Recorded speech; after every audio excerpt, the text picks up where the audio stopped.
रहमान। प्यारे बच्चों, कैसे हैं आप?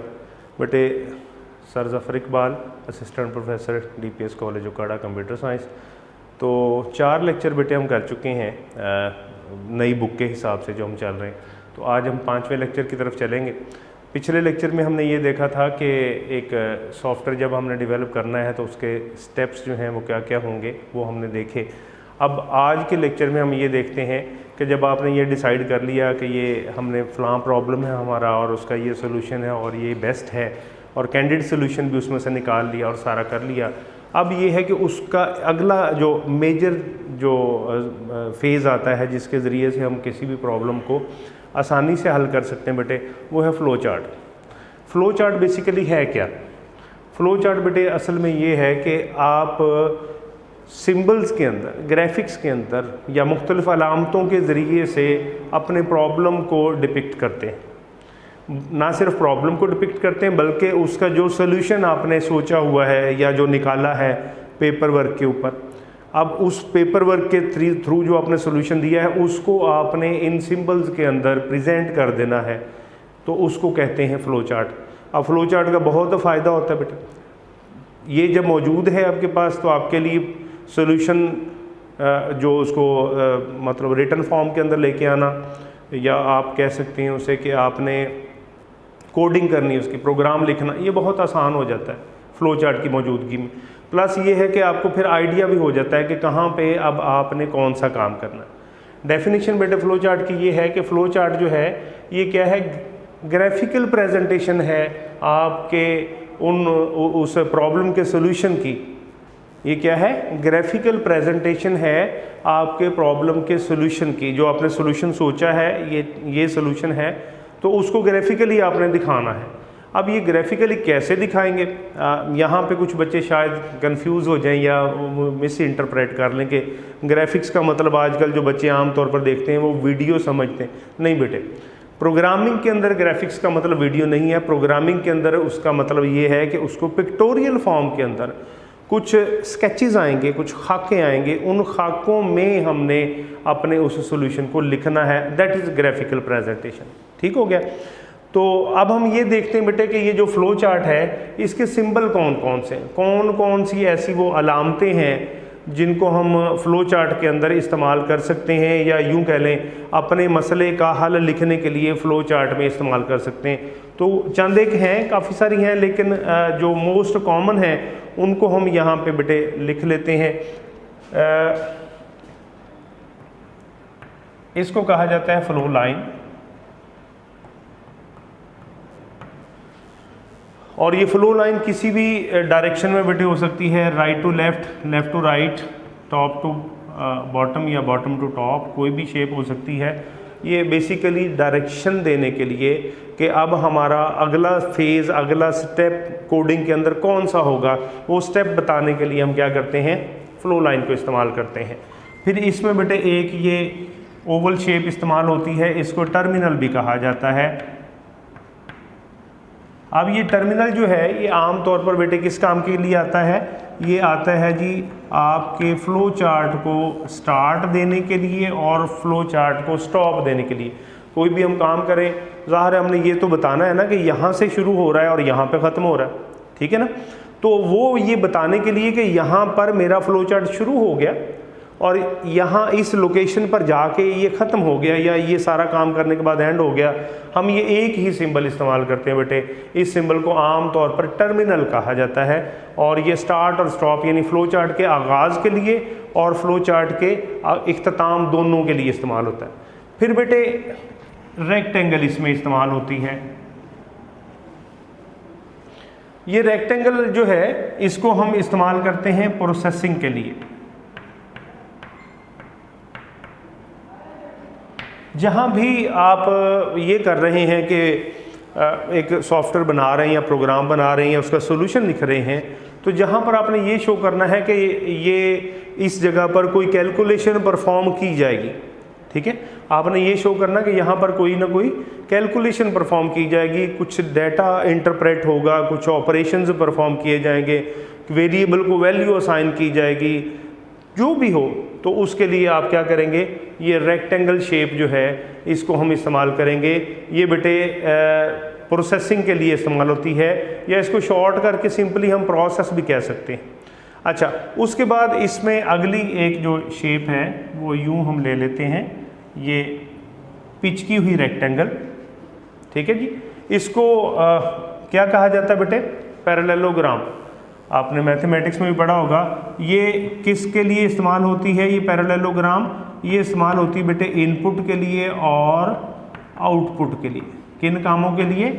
इनपुट के कामों के लिए और आउटपुट के कामों के लिए। यानी जहाँ पर आपको ये बताना मकसूद हो अपने फ्लो चार्ट के अंदर कि ये डेटा हम प्रोग्राम में यहाँ पे इनपुट करेंगे, ठीक है, तो वो आप इस शेप के अंदर लिखेंगे। और जहाँ पर उसका प्रोसेस देना है यानी कैलकुलेशन देनी, कैलकुलेशन के बाद कंप्यूटर ने जो रिज़ल्ट कैलकुलेट किए, जो रिज़ल्ट डेरिवेट किए, वो आपने दिखाने के कौन कौन से रिज़ल्ट बने, क्या क्या बना, तो उसके लिए भी यही शेप बेटे इस्तेमाल होगी।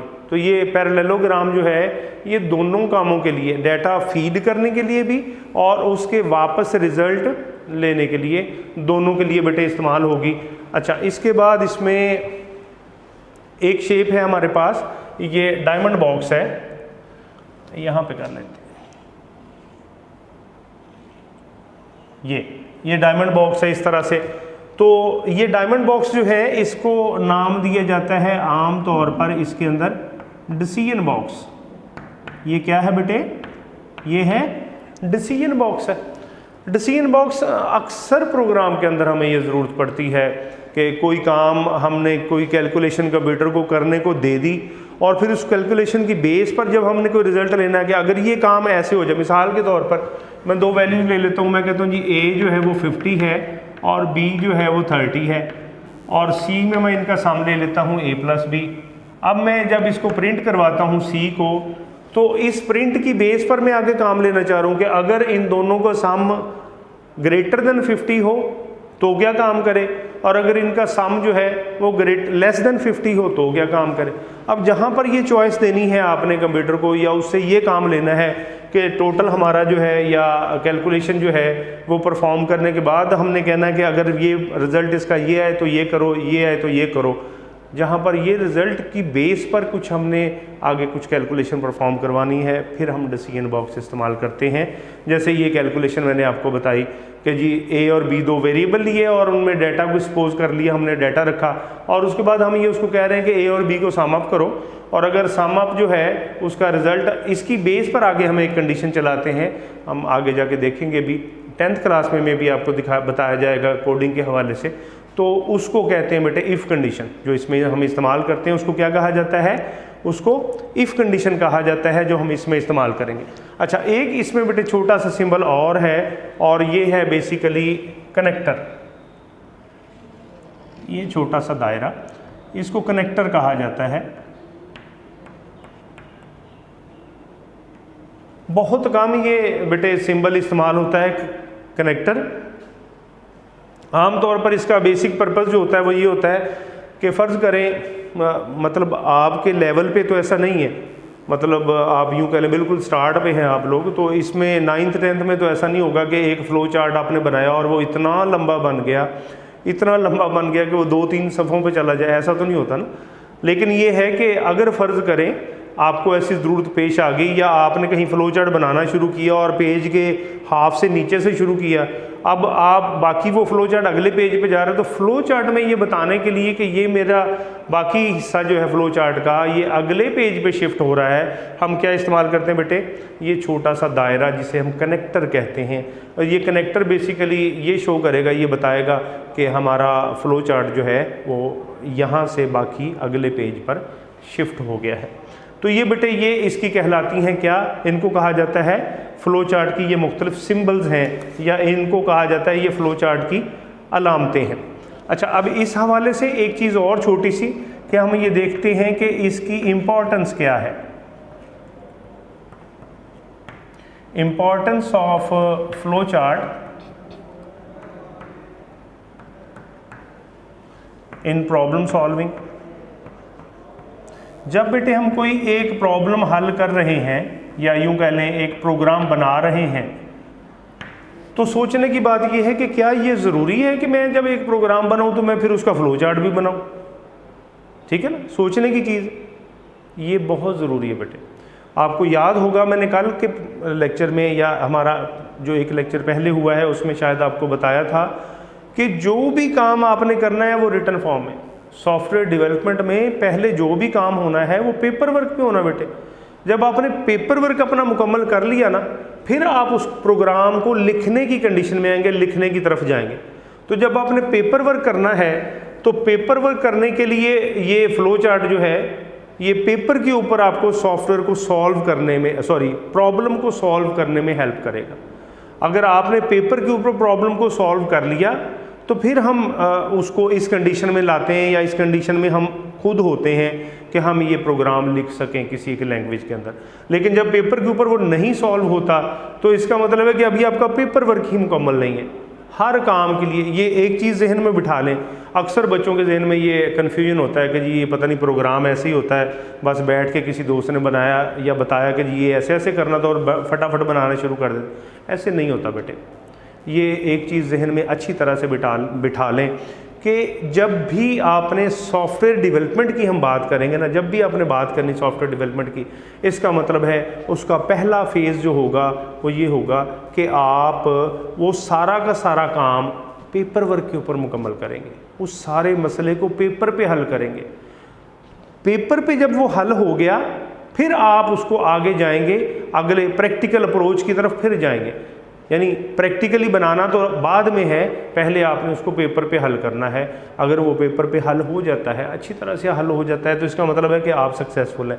और पेपर के ऊपर प्रोग्राम को हल करवाने के लिए फ्लो चार्ट आपको मदद देता है बेटे। और फ्लो चार्ट में हम ये अगले लेक्चर में मैं बताऊंगा इंशाल्लाह, आपको कुछ एग्जांपल बताऊंगा फ्लो चार्ट की कि एक फ्लो चार्ट हमने कैसे बनाना है। फ्लो चार्ट ही हमें बताएगा कि यहाँ पे ये हम करेंगे, यहाँ पे ये करेंगे, यहाँ पे ये करेंगे।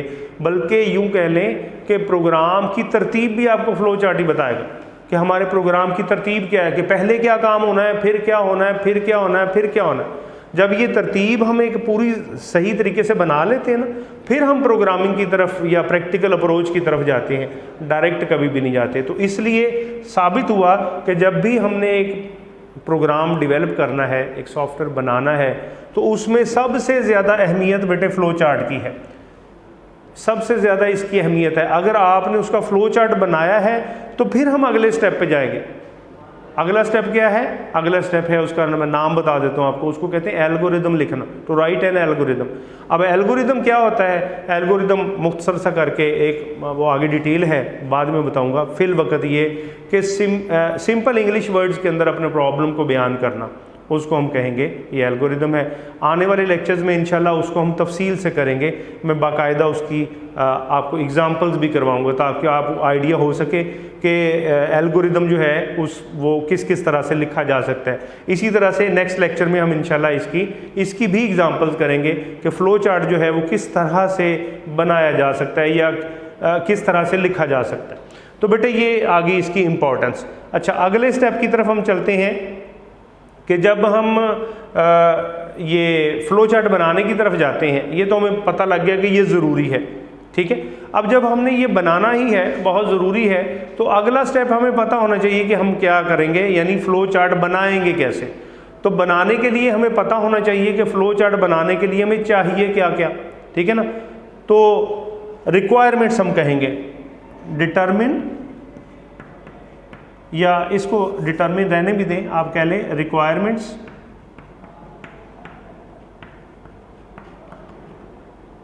Requirements for flow chart. अब एक फ्लो चार्ट बनाने के लिए हमें चाहिए क्या क्या। मेन चीज़ अब हमारे देखने वाली ये है कि जब हमने एक फ्लो चार्ट बनाना है तो अब उस फ्लो चार्ट को बनाने के लिए सिंबल भी हमें पता चल गई बेटे। सबसे पहले हमने डेफिनेशन देखी, फिर हमने ये देखा कि उसके सिंबल कौन कौन से हैं, फिर हमने ये देखा क्या फ़्लो चार्ट बनाना ज़रूरी है और इसकी कितनी अहमियत है, वो आपको बताया। अब अगला स्टेप हमारा जो इसका फोर्थ स्टेप है या लास्ट स्टेप है जो, और वो ये है कि फ़्लो चार्ट बनाने के लिए चाहिए क्या, किस तरह से बनाएंगे, वो अभी आपको बताता हूँ।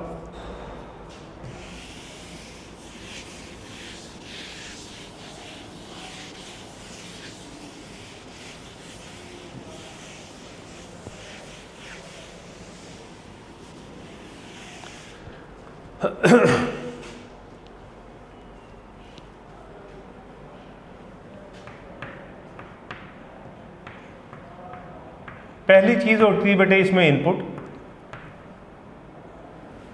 दूसरी चीज जो इसमें आ जाती है वो आ जाती है प्रोसेसिंग या प्रोसेस, तीसरी चीज जो इसमें आ जाती है वो आ जाते हैं डिसीजन, चौथी चीज जो आ जाती है वो आ जाती है इसमें आउटपुट। यानी यूं कह सकते हैं आप कि ये 4 फेज होंगे बेटे, ठीक है।